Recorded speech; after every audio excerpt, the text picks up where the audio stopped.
Estimados amigos, os hablo desde Tarragona, España. Mi nombre es Luis Fernando Valero, soy profesor jubilado de la Universidad Rovira y Virgili de Tarragona. Me he dedicado profesionalmente a la pedagogía y he sido profesor durante 30 años de la universidad y también he estado en algunas otras universidades de Iberoamérica. Hoy vamos a hablar sobre la diversidad en la sociedad europea y cómo eso influye en la educación. El diccionario de la RAE habla de diversidad y dice que es variedad de semejanza y diferencia. Si nos damos cuenta, en los sinónimos hay una serie de palabras como variedad, disparidad, pluralidad, complejidad, heterogeneidad, multiplicidad, en la que viene a demostrar que, como dice el refrán clásico, cada quien tiene su qué y cada uno tiene su aquel, o también, dicho en términos más populares, cada uno en su casa y Dios en la de todos. Históricamente se ha demostrado que el ser humano tiende a la complejidad, pero asimismo a la uniformidad. Es decir, que todo aquel que no es aceptado por el grupo tiende a ser inmediatamente discriminado. Por ejemplo, en este momento es conocido cómo están quedando poquísimos albinos entre la raza negra de África, porque las costumbres hacen que o bien se crean que son demonios, o bien se crean que son personas que si las matamos y nos tomamos su sangre o hacemos un rito con ellos, nosotros alcanzaremos una divinidad diferente. Hay un libro que les aconsejo a todos ustedes que lean, que se llama Sapiens, de un científico que se llama Yuval Noah Harari, en el que demuestra claramente en su proceso evolutivo que de las 6 razas que hubo en el ser humano, solamente hemos quedado una, que es la de los sapiens.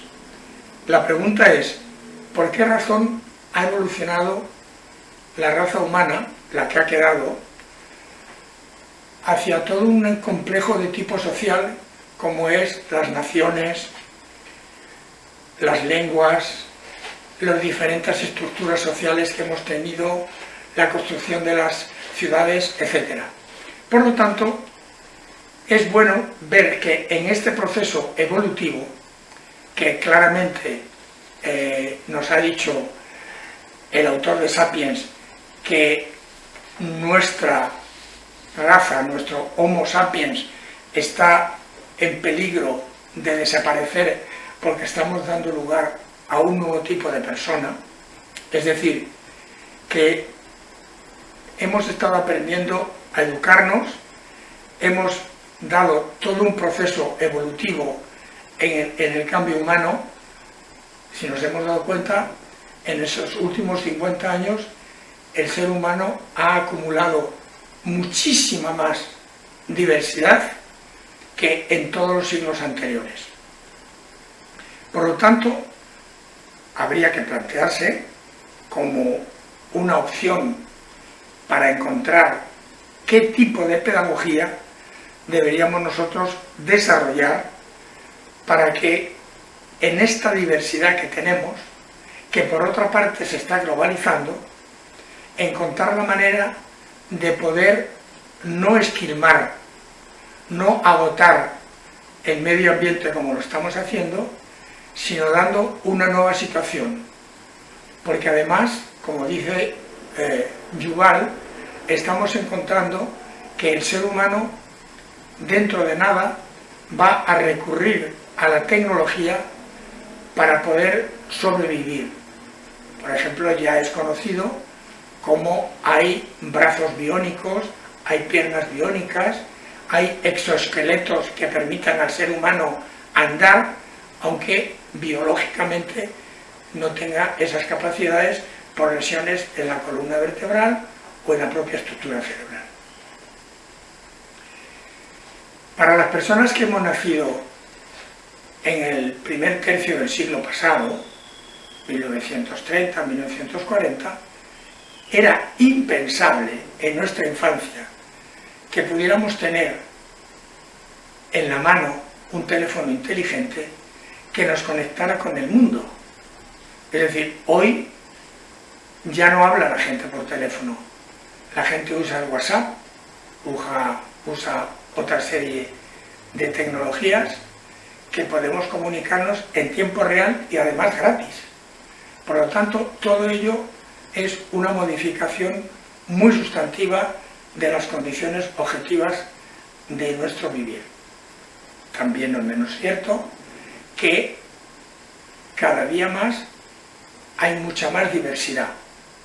Por ejemplo, es una realidad objetiva que el ser humano ha evolucionado a aceptar, sobre todo en Occidente, a aceptar al diferente, al diverso. Y una prueba palpable es toda la actitud que ha habido con el mundo de los homosexuales y de las lesbianas, que han sido aceptados como elementos de la sociedad sin que hayan sido estigmatizados. Diera la impresión que aquel giro copernicano que dio Copérnico cuando dijo que no era la Tierra el centro del universo sino el Sol, que obligó a una gran cantidad de personas a tener que o bien esconderse o bien retractarse, como el caso de Galileo, que como saben ustedes, en el último instante, cuando ya le iban a condenar, reconoció que quizá él podía estar equivocado y que no se movía el universo, aunque luego dicen que cuando salió por la puerta dijo pero se mueve, es decir, pero se mueve.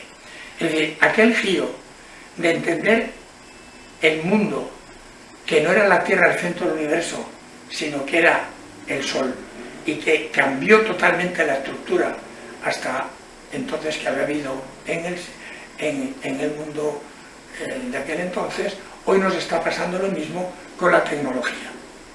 Ello implica, como muy bien ya marcó Stanley Kubrick en su famosa película 2001 Odisea del Espacio, basada en la novela de Arthur Clarke, que vamos hacia un mundo totalmente diferente, en donde la tecnología puede condicionar la estructura de la vida del ser humano. Esto nos implica que, a pesar de que tenemos que poder seguir apoyándonos en los clásicos, como Aristóteles o como Hegel, podemos aceptar que hay cambios sustantivos en el ser humano. Por ejemplo, Jacques Monod, que fue premio Nobel de Química, dijo: el hombre, por fin, se sabe cómo en la inmensidad insensible del universo, de la que ha surgido solo por casualidad, su destino no está escrito en ninguna parte, ni es su deber. El reino de lo anterior o la oscuridad posterior, esa es su elección. Hoy estamos en un mundo de la posverdad. Diera la impresión que la frase de Goebbels, de que una mentira repetida 1000 veces puede ser considerada verdad, es lo que nos está pasando en este mundo. Por eso es importante que aceptemos, que analicemos bien este mundo que estamos teniendo, en donde la diversidad a veces está siendo modificada con las estructuras lingüísticas. Por ejemplo, hoy estamos en un mundo en donde hemos olvidado las leyes de la universalización newtoniana para pasar a la cuántica, en donde es el principio de la incertidumbre de Heisenberg, que se dio en 1927, el que nos está cambiando continuamente la estructura. Hoy hay, como si dijéramos, un doble lenguaje. Lo estamos viendo aquí actualmente en Europa con el problema de la inmigración. Europa defiende los derechos humanos, defiende los derechos aceptados por la ONU, pero en cambio, a la hora de la verdad, a la gente inmigrante, a la gente que sale huyendo de las terribles consecuencias que están pasando en algunos países de África y de Extremo Oriente, no los dejamos entrar en los puertos.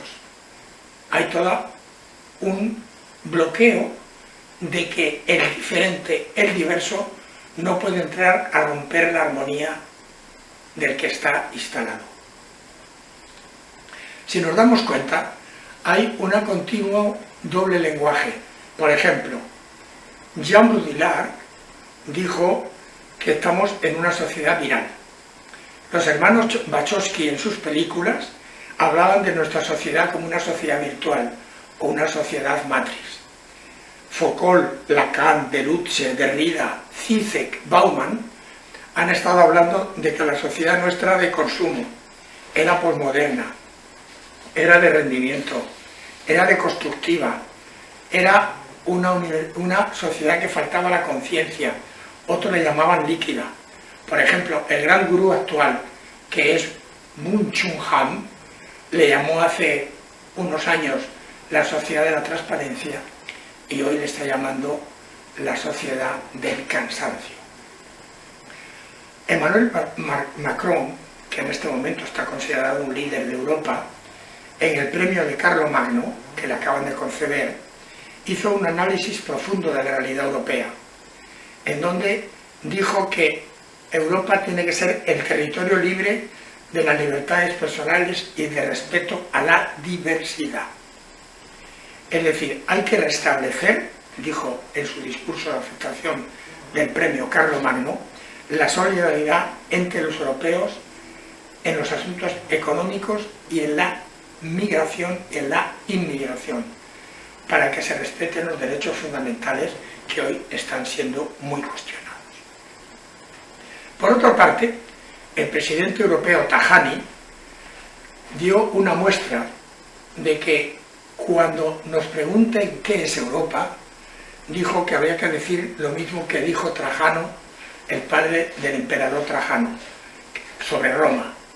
Dijo que Roma era un gran ideal de nuestra civilización, de nuestra historia, de las diferencias que tenían que ser integradas en el Imperio Romano. Lo mismo estamos diciendo ahora nosotros de Europa. Europa no ha tenido una política uniforme ni continuada sobre la inmigración y la diversidad. Ha habido unos principios que luego en la realidad práctica han sido siempre muy cuestionados.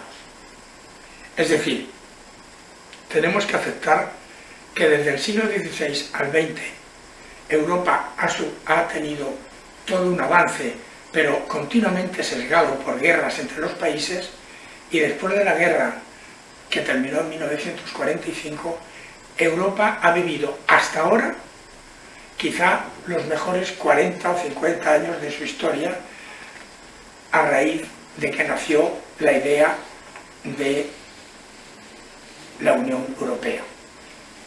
Es decir, en 1951 los europeos se dieron cuenta de que no podían seguir en guerras cada X años sobre problemas territoriales, problemas de fronteras, problemas de riqueza, y entonces decidieron crear lo que se llamó la Comunidad Europea del Carbono y del Acero, que posteriormente se llamó la Asociación Europea de Libre Comercio, EFTA, en 1960, y que dio luego lugar en 1993 al Tratado de Maastricht, en donde Europa se ha convertido en un territorio libre de fronteras. La crisis del 2008 ha sacudido los cimientos de la Unión Europea como los cimientos de la sociedad global. Y siempre pasa que cuando se sacuden cimientos, la diversidad es la que sufre. Diera la impresión que igual que los terremotos, aquellas construcciones que están bien preparadas para los terremotos aguantan mucho mejor que las sociedades que no han cuidado los edificios. Un ejemplo típico es el Japón. Cuando Japón tiene un terremoto, escasamente hay daños colaterales. Por muy fuerte que sean, no se pueden equiparar a otros terremotos, a otros movimientos sísmicos como los que han pasado en México, en Puerto Rico, en Filipinas, etc. Es decir, hay que preparar las sociedades para la diversidad. Por ejemplo, actualmente uno de los serios problemas que tiene Europa es cómo poder dar sentido y cumplir los principios de los derechos humanos cuando estamos teniendo una auténtica invasión de migrantes de Etiopía, Mali, Nigeria, Senegal, Libia, etc. Por lo tanto, esto está cuestionando toda la estructura de la diversidad y los problemas que ello conlleva de educación, socialización, etc. en Europa. Podríamos decir, como señala el escritor colombiano González, que ubicarnos en la geografía del otro. ¿Qué puedo ser yo? Porque la diversidad no parece residir en muchos yo escindido o en muchos yo, en varios lugares con necesidades diferentes, sino en muchos otros, otras u otros que, desprendidos de sí, abandonados de su yo, deambulan o deambulamos cuales lobos esteparios queriendo hacer pactos al estilo de Fausto. Esta es la gran problemática que tiene actualmente la educación en la diversidad. Europa ha intentado hacer frente a esto en diferentes periodos. Por ejemplo, en el 2007, con el Tratado de Lisboa, desarrolló toda una política común de inmigración, que ha funcionado. Por ejemplo, España, durante ese periodo, ha sido receptor neto muy abundante de personas que venían de Iberoamérica, también del norte de África, de Marruecos, y hemos recibido en nuestra sociedad una gran cantidad de personas de esos países, que muchos se han integrado, otros no. Y el fenómeno de la no integración ha dado lugar al terrorismo islámico. Por ejemplo, los grandes banlieues de París, es decir, aquellos grandes barrios dormitorio, igual que en Bruselas, han sido el caldo de cultivo para generar los famosos atentados que muchos de ustedes conocerán que ha sufrido Europa en los últimos años, que han sido verdaderamente... Esto ha hecho que la sociedad europea reaccione de una manera xenófoba, cuando el problema debería ser intentar generar un proceso educativo para que estas personas se integren. Claro que la integración no solamente es ir a la escuela y aprender el idioma francés, alemán o español, sino es que tengan puestos de trabajo, que tengan una igualdad jurídica, etc. Hay síntomas de que esto en algunos países ha cuajado, como por ejemplo la alcaldesa de París o el alcalde de Londres, que ahora es pakistaní. La alcaldesa de París es una hija de un exiliado español de los años de la Guerra Civil Española, etc. Pero aún así la integración no ha sido muy adecuada. En el 2010, el Ministerio de Educación italiano estableció que el 30% era el límite máximo que se podía tener en la matriculación de un colegio italiano, para que hubiera una diversidad y no hubiera colegios que se convirtieran en guetos con un 80 y un 90% de gente inmigrante y solamente un 10% de italianos, o lo mismo podemos decir de franceses, españoles, etc. Sino que tiene que haber un equilibrio entre los que pertenecen a la sociedad recipiente de aquellos que son recibidos por esa sociedad.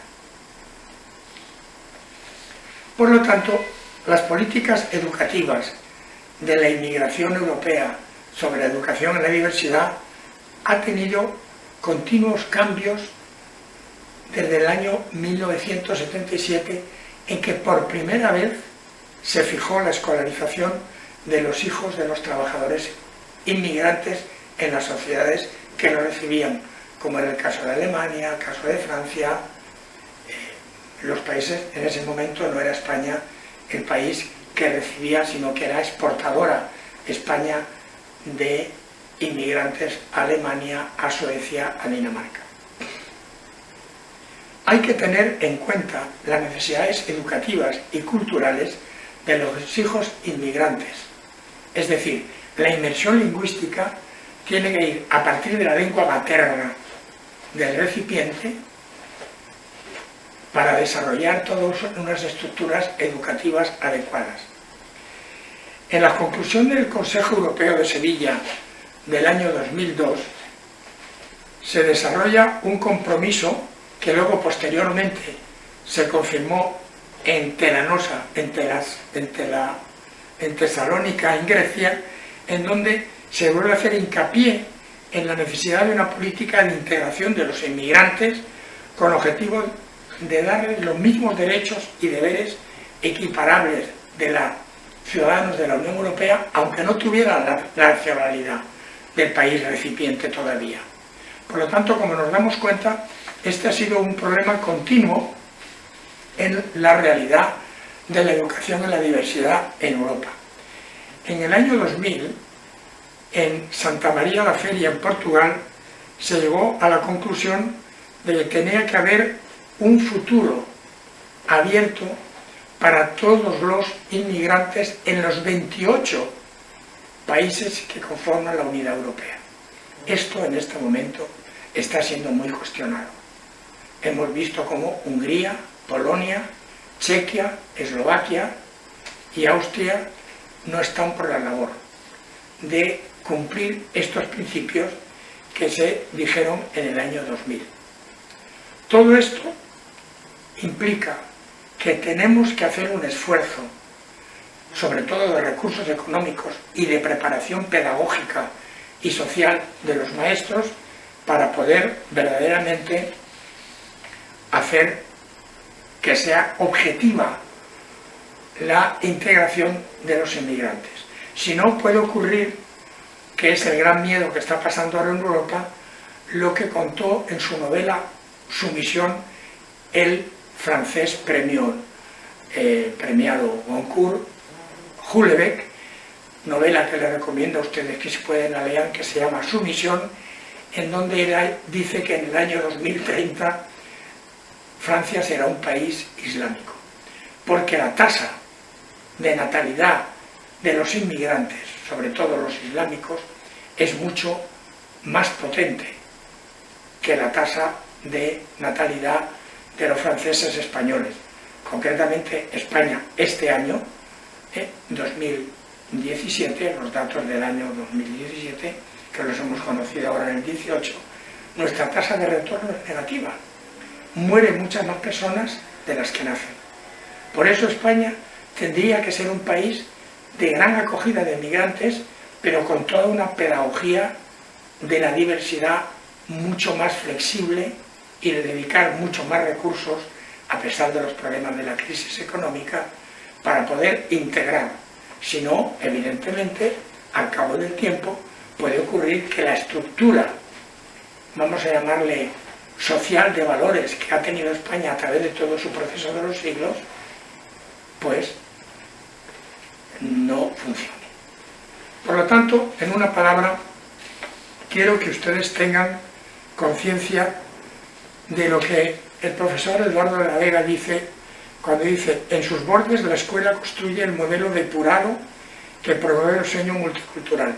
Hay que buscar escuelas alternativas, hay que hacer no grandes edificios, sino un tipo de escuelas acogedoras para que podamos verdaderamente desarrollar toda esa estructura. En una palabra, debemos ser ciudadanos conscientes de que los inmensos cambios que está ofreciendo la sociedad, no podemos olvidar la educación y la integración en la diversidad, y tenemos que hacer un tremendo esfuerzo para que la diversidad no se convierta en desigualdad, sino que tenemos que trabajar solidariamente para desarrollar personas autónomas y autosuficientes. Muchas gracias por haberme escuchado.